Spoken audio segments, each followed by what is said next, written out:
جہنم کا سب سے ہلکا عذاب یہ ہے کہ معذب کو آگ کی جوتیاں پہنائی جائیں گی، جس کی گرمی اور تپش سے اس کا دماغ پتیلی کی طرح کھولتا ہوگا۔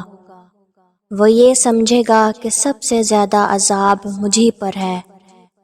اللہ عز و جل بروز قیامت اس سے فرمائے گا، ساری دنیا اور اس میں جو کچھ مال و دولت وغیرہ ہے وہ سب تیری ملک ہوتا، تو کیا تو عذاب سے چھٹکارا پانے کے لیے یہ دنیا اور سارا مال فدیے میں دے دیتا؟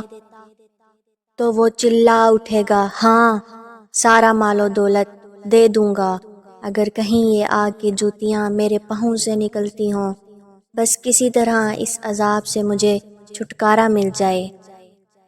اللہ تعالی ہم سب کو جہنم کی آگ سے بچائے۔